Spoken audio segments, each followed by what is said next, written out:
আমাৰ সাংবাদিক বন্ধুসকল, আজি মই ইউনাইটেড পিপলছ পাৰ্টি লিবাৰেল তৰফৰ পৰা আজি এইটো প্ৰেছ মিটটো কৰিবলৈ লৈছোঁ। প্ৰথমতে মই অসমত অফ লেট মানে যিখিনি কৰোণা ভাইৰাছৰ কেছেছ লাহেকৈ বাঢ়ি আছে, আমি বহুত আমাৰ অসমত মানে কেছেছ কমে আছিল কম্পেয়াৰ্ড টু আদাৰ ষ্টেটছ, এতিয়াও বহুত কমে আছে। টোটেল কেছেছ আমাৰ পজিটিভ কেছেছ 87 পোৱা গৈছে। তাৰ ভিতৰতে 44 কেছেছ অলৰেডি মানে ছাকচেছফুলি মানে ট্ৰিটমেণ্ট দিয়া হৈছে, তেখেতসকলক ঘৰত পঠিয়াই দিয়া হৈছে। দুটা আনফৰ্চুনেটলি ডেথ অসমত হৈছে আৰু বাকী এতিয়াও আমাৰ বিভিন্ন হস্পিটেলত মানে ট্ৰিটমেণ্ট চলি আছে। আমাৰ কোকৰাঝাৰ ডিষ্ট্ৰিক্টত যিহেতু আমি বৰ্ডাৰিং এটা ডিষ্ট্ৰিক্ট হয়, ৱেষ্ট বেংগলৰ লগত আমাৰ বৰ্ডাৰিং এটা ডিষ্ট্ৰিক্ট হয়, ইয়াতে আমি বহুত সাৱধানতা আমি অৱলম্বন কৰিব লাগিব। যদিও আমি এতিয়াও গ্ৰীণ জ'নতে আছোঁ, কিন্তু যোৱা কেইদিনমানৰ পিছত চৰকাৰে মানে বিভিন্ন ৰাজ্যত মানে ফচি থকা আমাৰ অসমীয়া বা অসমৰ যিখিনি বাসিন্দা তেখেতসকলক আনি পেলাই আমাৰ কোকৰাঝাৰ ডিষ্ট্ৰিক্টত টোটেল 19টা কোৱাৰেণ্টাইন চেণ্টাৰ এইবিলাকত মানে এতিয়া ৰখা হৈছে। 19টা চেণ্টাৰত মানে বহুত মানে কমচে কম এতিয়াও টোটেল ফিগাৰটো অহা নাই, 1000তকৈ বেছি মানুহ এতিয়া আমাৰ কোকৰাঝাৰ ডিষ্ট্ৰিক্টত আহি পৰিছে। গতিকে মই কোকৰাঝাৰৰ ৰাইজক অনুৰোধ কৰিব বিচাৰিম, আপোনালোকে অলপ সাৱধানতা অৱলম্বন কৰিব লাগিব। সদায় আপোনালোকে মাস্কটো পিন্ধক, আপোনালোকে ছ'চিয়েল ডিষ্টেঞ্চিংটো মানি চলক, আপোনালোকে আননেচেচাৰিলি বাহিৰত ওলাই নাহিব। যেতিয়া একদম এচেঞ্চিয়েল বস্তু ল'ব লগা হয় তেতিয়াহে আপোনালোকে আহিব। অহাৰ পিছতো আপোনালোকে ছ'চিয়েল ডিষ্টেঞ্চিংটো মানি আপোনালোকে চলিব। লগতে মই এডমিনিষ্ট্ৰেশ্যনক অনুৰোধ জনাব বিচাৰিছোঁ, আমাৰ কিছুমান ৰিপৰ্ট আহিছে আমালৈ যে কিছুমান কোৱাৰেণ্টাইন চেণ্টাৰত মানে যিখিনি আমাৰ এৰেঞ্জমেণ্ট কৰিব লাগে, এই এৰেঞ্জমেণ্টবোৰ অলপ লুজ হৈ আছে বুলি আমি গম পাইছোঁ। গতিকে আপোনালোকে অলপ ষ্ট্ৰিক্টলি ইনষ্ট্ৰাকশ্যন দিয়ক আৰু এই কোৱাৰেণ্টাইন চেণ্টাৰবিলাক ভালকৈ মানে মেনেজ কৰক। এইটো ভালকৈ যাতে তাৰ পৰা যদি মানুহ ওলাই গৈ আমাৰ সমাজৰ লগত মিলি যাব নোৱাৰে, তেখেতসকলে যিমান দিন কোৱাৰেণ্টাইন দিন আছে, 14 দিন যিখিনি কোৱাৰেণ্টাইন আমাৰ পিৰিয়ড আছে, এইটো শেষ কৰি পেলাই যিবিলাক পজিটিভ নহয় তেখেতসকলে ভালে ভালে ঘৰত যাব পাৰে। এইখিনিকে মই চৰকাৰক অনুৰোধ জনাইছোঁ। বন্ধুসকল, মই এটা বহুত ইম্পৰ্টেণ্ট কথা লৈ পেলাই আপোনালোকৰ সন্মুখত আহিছোঁ। আমাৰ যোনটো প্ৰিভিয়াছ BPF ৰুল মানে BTC গভৰ্ণমেণ্ট আছিলে, তেখেতসকলে এটা ডাঙৰ এটা স্কেম কৰিছে, ডাঙৰ এটা কৰাপশ্যন কৰিছে। এইটো আমাৰ হাতলৈ লিখিত এটা কমপ্লেইন দিছে। অল BTAD গ্ৰাম পঞ্চায়ত সমবায় সমিতি লিমিটেড এছ'চিয়েশ্যন বুলি তেখেতসকলে যিমান আমাৰ সমবায় সমিতিৰ মানে এটা কমিটি আছে আমাৰ BTC লেভেলত, BTC পৰ্যায়ত, তেখেতসকলে আমাক অভিযোগ দিছে, ৰিটেন এটা অভিযোগ দিছে যে টোটেল 75,31,75,972 এটা ডাঙৰ এটা মানে কৰাপশ্যন ইয়াতে হৈছে। নেশ্যনেল ফুড ছিকিউৰিটি এক্টৰ আণ্ডাৰত আপোনালোকে জানে যে আমাৰ সমবায় বা আমাৰ যিখিনি ৰেচন দোকানী আছে তেখেতসকলক ট্ৰান্সপৰ্টেশ্যন ছাপৰ্ট, আমি মাল এই বস্তু বাহিনীবিলাক যে ট্ৰান্সপৰ্ট কৰিব লাগে তাৰ কাৰণে ট্ৰান্সপৰ্টেশ্যন কষ্ট আমাৰ চেণ্ট্ৰেল গভৰ্ণমেণ্টৰ পৰা দিয়ে। তাৰ লগতে এটা অংক আমি কমিশ্যন এটা দিয়ে, তাৰে আপোনালোকে চাব পাৰে টোটেল 39,57,58,407 এইটো ট্ৰান্সপৰ্টেশ্যন কষ্ট আসাম গভৰ্ণমেণ্টে BTCক মানে মুকলি কৰি দিছে, ৰিলিজ কৰি দিছে। তাৰ ভিতৰত তেখেতসকলে মাত্ৰ 28 তাৰিখ এপ্ৰিল 2020 চনত 2,76,71,425 মাত্ৰ মুকলি কৰি দিছে। গতিকে টোটেল এতিয়াও পেণ্ডিং বিল আছে 36,80,86,982 আৰু কমিশ্যন আছিলে, কমিশ্যন দিব লগা এতিয়াও আছে 38,50,88,990। টোটেল 75,31,75,972 এইখিনি পইচা আমাৰ BTC চৰকাৰে আমাৰ যিখিনি BTC সমবায় সমিতি আছে, যিমান সমবায় সমিতি আছে তেখেতসকলক মানে এইটো ৰিলিজ কৰি দিয়া নাই। এইটো অলৰেডি আসাম গভৰ্ণমেণ্টৰ পৰা আমি ইনকুৱায়াৰ কৰিছোঁ যে এইটো অলৰেডি BTCক ৰিলিজ কৰি দিছে, কিন্তু BTCত পইচাটো হেৰাই গ'ল।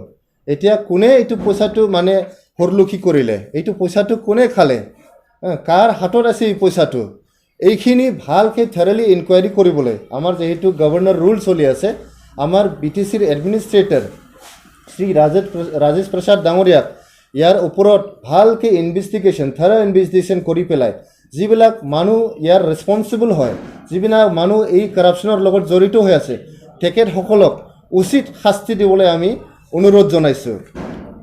ভালকৈ যাতে চলাই লৈ যায় এইকেইটা দিন এইটোলৈ আৰু যিটো প্ৰধানমন্ত্ৰীয়ে যিটো অলৰেডি আহ্বান জনাইছে আমি আত্মনিৰ্ভৰশীল হ'ব লাগে খেতি বাতি কৰি হ'লেও নিজৰ যিটো আপোনাৰ ঘৰৰ বাৰীখনতে হ'ল ফল মূল লৈ খেতি বাতি কৰি আত্মনিৰ্ভৰশীল হোৱাৰ চেষ্টা কৰিব লাগে প্ৰধানমন্ত্ৰী ডাঙৰীয়াৰ আহ্বান মৰ্মে। তো আজি যিটো প্ৰেছ মিট আমি সংবাদমেল আহ্বান কৰা হৈছে ইয়াৰ বিষয়টো হ'ল বৰ্তমান BTCত ৰাজ্যপালৰ শাসন মহামহিম ৰাজ্যপালৰ শাসন চলি আছে। এই ৰাজ্যপাল শাসনত আমি ভাবিছোঁ যে মহামহিম ৰাজ্যপাল ডাঙৰীয়াই যি স্কেমবিলাক হৈ গৈছিল BTCত যোৱা 15 বছৰ ডাইৰেক্টলি আৰু 2 বছৰ আছিল 17 বছৰৰ যি শাসন আছিল BPF দলৰ এই BPF দলৰ শাসনত যিবিলাক আপোনাৰ দুৰ্নীতি হৈছিল সেই দুৰ্নীতিবিলাকৰ খুব ভাল এজেঞ্চিৰ দ্বাৰা আমিতো বিচাৰোঁ CBIৰ দ্বাৰা ইনকুৱাৰী হ'ব লাগে। এনেকুৱা নহয় যে খালোঁ পিলোঁ চব চৰকাৰী টকা আৰু এতিয়া আমি এনেই ওলাই যাম, এনেকুৱা হ'ব নালাগে। যদি দুৰ্নীতি হৈছে তেতিয়াহ'লে উচিত তদন্ত হ'ব লাগে আৰু উচিত শাস্তি বিহিব লাগে, এইটো আমি বিচাৰোঁ। আমি এখন মেমৰেণ্ডাম ছাবমিট কৰিছোঁ ৰাজ্যপাল ডাঙৰীয়াক 12 মে তাৰিখে। এই মেমৰেণ্ডামখনত আমি 5টা পইণ্টৰ যি কৰাপশ্যন তাৰ বিষয়ে আমি কৈছোঁ আৰু এই গোটেইকেইটা বিষয়ত CBI ইনকুৱাৰী আমি বিচাৰিছোঁ।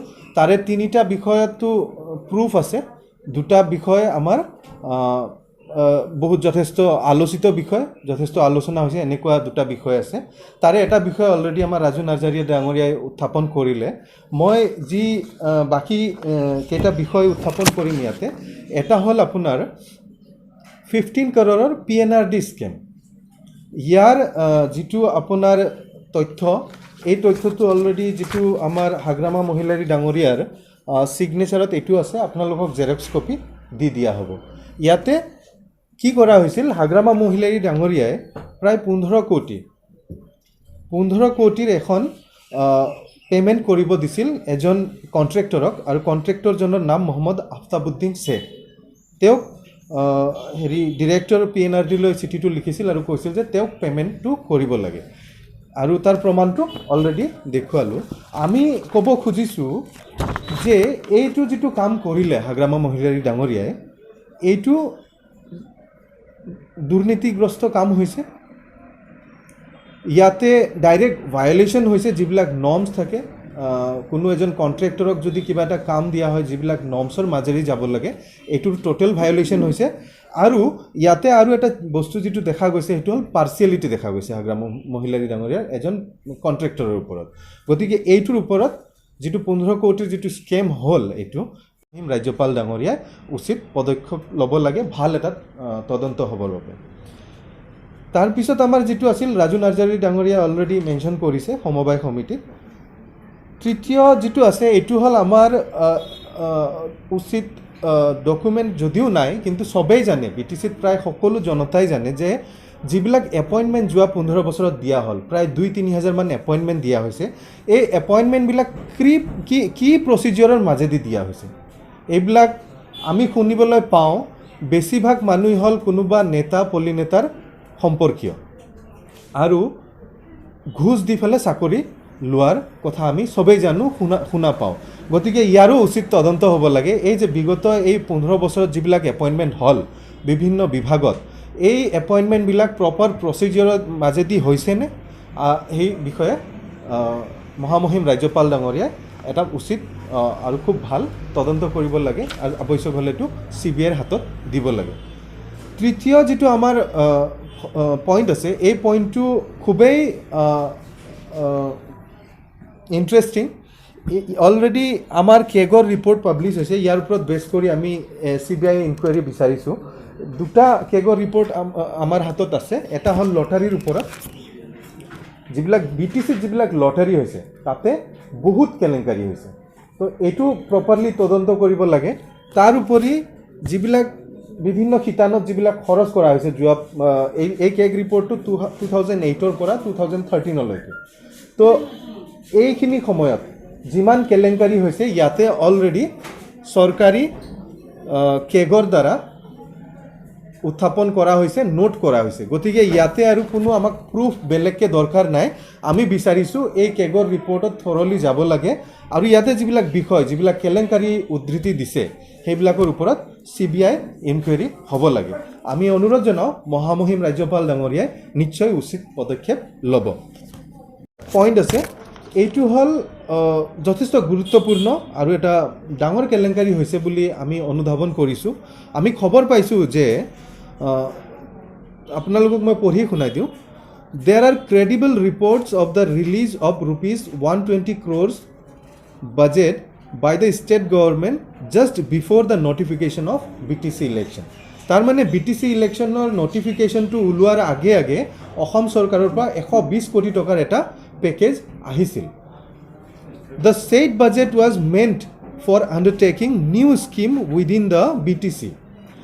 এই পইচাটো নতুন স্কিমৰ কাৰণে দিয়া হৈছিল কিন্তু কি হ'ল However, about ₹80 crore from the said total budget have been already incurred for the payment of outstanding liability instead of creating new or fresh schemes. তাৰ মানে তাৰে 80 কোটি টকা যি 120 কোটি টকা দিয়া হৈছিল তাৰে 80 কোটি টকা কোনো নতুন স্কিম নহয় কি হ'ল যিবিলাক আগত বিভিন্ন কন্ট্ৰেক্টৰ ঠিকাদাৰৰ যিবিলাক লাইবিলিটি আছিল এই লাইবিলিটিবিলাক মাৰাৰ কাৰণে এই 80 কোটি টকা ব্যৱহাৰ কৰা হৈছে আৰু বাকি যিখিনি 40 কোটি টকা আছে এই 40 কোটি টকাৰ এতিয়া কাৰেণ্ট ষ্টেজ কি হেতু আমি গম নাপাওঁ গতিকে এই পাঁচটা পইণ্ট আমি উত্থাপন কৰিলোঁ আপোনালোকক ইয়াৰে যিটো ৰাজ্যপালক যিটো আমি ৰাজ্যপাল ডাঙৰীয়াক যিটো আমি মেমৰেণ্ডাম দিছোঁ এই মেমৰেণ্ডামৰ কপি আপোনালোকক দিম আপোনালোকে ব্যৱহাৰ কৰিব পাৰিব আৰু আমি বিচাৰোঁ we urge the governor of Assam that he will take necessary action for this and he will investigate the whole corruption cases whatever happened in BTC in last 17 years and he will do inquiry by using central government investigation agencies like CBI or whoever is compatible for this এইখিনিয়ে আজিৰ আমাৰ press মিটৰ যিটো press meat কৰিছিলোঁ তাৰ উদ্দেশ্য